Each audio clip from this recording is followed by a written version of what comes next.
السلام علیکم۔ بسم اللہ الرحمن الرحیم۔ ایک ایسا شہر تھا جہاں کافر اور مسلمان سب مل کر رہتے تھے۔ ایک مسلمان نوجوان شہر میں کسی دوسرے شہر سے آیا کاروبار کے لیے، اور اس نے وہاں آ کر اپنا کام کرنا شروع کر دیا۔ اب کام کے دوران چھٹی کا دن تھا۔ اس نے سوچا چلو میں کوئی شکار کر لیتا ہوں پرندے کا۔ اس نے تیر کمان سنبھالا اور وہ شہر کے اطراف میں آ گیا۔ وہاں اس نے پرندوں کو تیر کے ذریعے شکار کرنا شروع کیا۔ اللہ کی شان کہ ایک تیر جو اس نے چلایا تو وہ پرندے کو لگنے کے بجائے دور ایک لڑکا کھڑا تھا اس کو جا کر لگا، اور لڑکے کی وہیں پر موت واقع ہو گئی۔ اب یہ مسلمان تھا، کوئی ہم جیسا ہوتا تو بھاگ ہی جاتا کہ پتہ ہی نہ چلے کیا ہوا۔ وہ رکا، اس بچے کے پاس گیا، اس کو سنبھالا، پھر پتہ کیا کہ اس کے والدین کون ہیں۔ والدین کو بتایا وہ عیسائی ماں باپ تھے جن کا وہ بچہ تھا۔ ان کو کہا کہ میں نے پرندوں کو نشانہ بنایا تھا لیکن نشانہ خطا گیا، بچے کو لگ گیا تو یہ غلطی ہے میری۔ جب وہاں تھے تو وہاں اور لوگ بھی آ گئے، ان کے رشتہ دار۔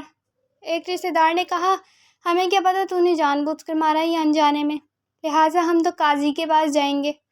اب وہ اس کو لے کر قاضی کے پاس آ گئے۔ قاضی نے کہا کہ اگر تمہارے تیر سے بچہ مرا ہے تو یا تو تم اس کی دیت دو، قصاص دو اس کے جو ورثہ ہیں ان کو، اور اگر ورثہ نہیں مانتے تو پھر تمہیں قتل کیا جائے گا بدلے میں۔ ورثہ نے کہا نہیں، ہمارے بچے کو اس نے مارا، ہم تو اس کے بدلے میں چاہتے ہیں کہ اس کو مارا جائے۔ تو قاضی صاحب نے اس کو جیل بھیج دیا کہ جمعے کے دن ہم فائنل فیصلہ سنائیں گے، اور بندے کے بدلے پھر ہم بندے کو قتل کریں گے۔ یہ جیل میں آ گیا۔ اللہ کی شان دیکھیں کہ جو جیل کا سپروائزر تھا نا، جیلر جس کو کہتے ہیں، وہ عیسائی تھا۔ اب دوسرے دن یہ نوجوان اس داروغہ کے پاس آیا اور اس کو آ کے کہتے ہیں کہ میں مسلمان ہوں اور میں فلاں شہر سے آیا ہوں روزی کے لیے، میرے ساتھ یہاں یہ واقعہ پیش آ گیا، اور اب میں یہاں پر ہوں کہ جمعے کے دن مجھے قتل کیا جائے گا، مگر میرے گھر والوں کو بھی نہیں پتہ، رشتہ داروں کو بھی نہیں پتہ، اور مجھے کچھ امانتیں دینی ہیں، ان کو لوٹانی ہیں۔ اگر آپ اپنی ذمہ داری پہ مجھے چھوڑ دیں تو میں جمعے سے پہلے واپس آ جاؤں گا، اور میں مسلمان ہوں۔ جب اس نے کہا نا میں مسلمان ہوں، تو ایک مسلمان کی وعدہ وفائی کا اتنا اس زمانے میں اعتماد تھا کہ عیسائی داروغہ نے کہا کہ اچھا تم چلے جاؤ اور جمعے سے پہلے آ جاؤ۔ اس نے قتل کے مجرم کو چھوڑ دیا۔ یہ نوجوان چلا گیا۔ اللہ تعالیٰ کی شان کہ یہ جمعے کی نماز سے پہلے نہیں لوٹا۔ جب جمعے کی نماز ہو گئی، قاضی صاحب نے سب کو بلایا، جن مجرموں کے فیصلے ہونے تھے۔ پتہ چلا یہ مجرم نہیں ہے۔ انہوں نے جیل کے داروغہ کو بلایا۔ داروغہ نے کہا میں نے اپنی ذمہ داری پہ چھوڑا تھا، اس نے کہا تھا میں آ جاؤں گا، ابھی تک نہیں آیا۔ قاضی صاحب نے کہا کہ اچھا، اگر آپ نے اپنی ذمہ داری پہ چھوڑا تھا اور وہ نہیں آیا تو یہ تو آپ کی غلطی ہے، لہٰذا فیصلے کے وقت اگر وہ نہ آیا تو اس کے بدلے ہم آپ کو قتل کریں گے، چونکہ ہم نے اس بچے کے قتل کا بدلہ تو لینا ہی ہے۔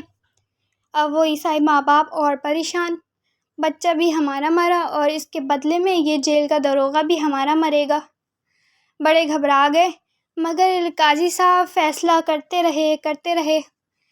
جب آخری فیصلے کا وقت آیا تو انہوں نے پوچھا مجرم کا، تو وہ جیل کا داروغہ آگے بڑھا۔ اس نے کہا میں نے اسے بھیجا تھا اپنے اعتماد پر، ابھی تک نہیں آیا۔ اتنے میں ایک آدمی نے کہا رکیں، وہ دور سے ایسا لگتا ہے کوئی بندہ آ رہا ہے۔ قاضی صاحب نے کہا ہاں انتظار کر لیتے ہیں تھوڑی دیر انتظار کیا۔ وہ دوڑتا ہوا نوجوان آیا، پسینے میں شرابور۔ اس نے آ کے پہلے اس جیل کے داروغہ سے معافی مانگی اور کہا کہ میں اپنے وقت پر پہنچ سکتا تھا، راستے میں دریا تھا جس میں تو غیانی تھی، مجھے کشتی نہیں ملی اور مجھے دریا پار کرنے میں دیر ہو گئی، اس لیے میں اپنے وقت سے تھوڑا لیٹ ہو گیا۔ بہرحال میں پہنچ گیا ہوں۔ جب اس نوجوان کی وعدہ وفائی کو انہوں نے دیکھا تو اس وقت اس بچے کے ماں باپ نے کہا قاضی صاحب آپ نے تو جو فیصلہ کرنا تھا کر دیا، ہمارا بھی فیصلہ ذرا سن لیجئے۔ قاضی صاحب نے کہا کیا؟ انہوں نے کہا ہمارا ایک فیصلہ تو یہ ہے کہ ہم نے اس نوجوان کی وعدہ وفائی کی وجہ سے اس کو معاف کر دیا، اور دوسرا فیصلہ یہ ہے کہ ہم مجمع کو گواہ بنا کر کہتے ہیں کہ ہم بھی آج کلمہ پڑھتے ہیں اور مسلمان ہوئے۔ فرشتوں کو دکھانا تھا بشر ایسے بھی ہوتے ہیں۔